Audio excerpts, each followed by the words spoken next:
Good evening, everybody. Today I want to say something about our Bangladeshi politics.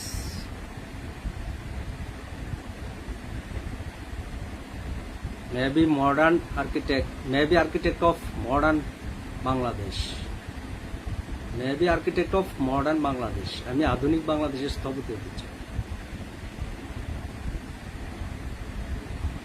One man, one country, one rule.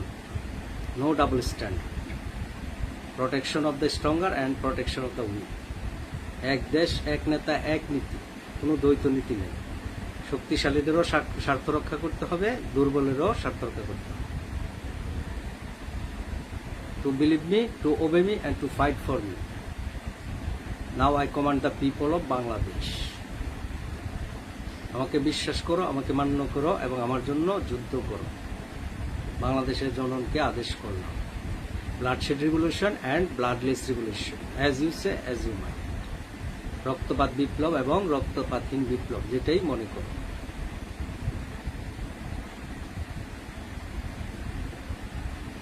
কারণ এদেশ এখন দুর্নীতিবাজ, সন্ত্রাস, জঙ্গিবাদের অভয়ারণ্য হয়ে গেছে।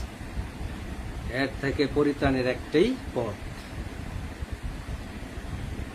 এই প্রশাসনের দুর্নীতিবাজ, মাগিবাজ, নেশাখোর প্রশাসনের বিরুদ্ধে আমাদের এখন লড়তে হবে। সংগ্রাম শুরু করো মুক্তির, দিন নেই তর্ক যুক্তি।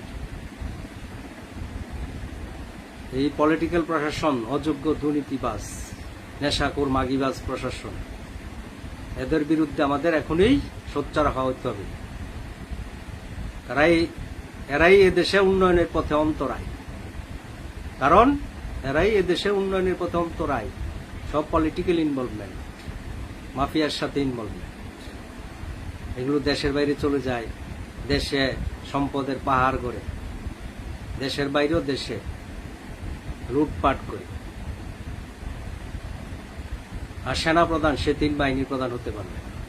সেপারেশন অফ পাওয়ার্স, ক্ষমতার স্বতন্ত্রীকরণ গ্রহণ করতে হবে। একটা অযোগ্য দুর্নীতিবাজ, Tukai, political involvement, mafia involvement, terrorist, rapist সেনাপ্রধান হয়ে যায় 3 বাহিনীর প্রধান।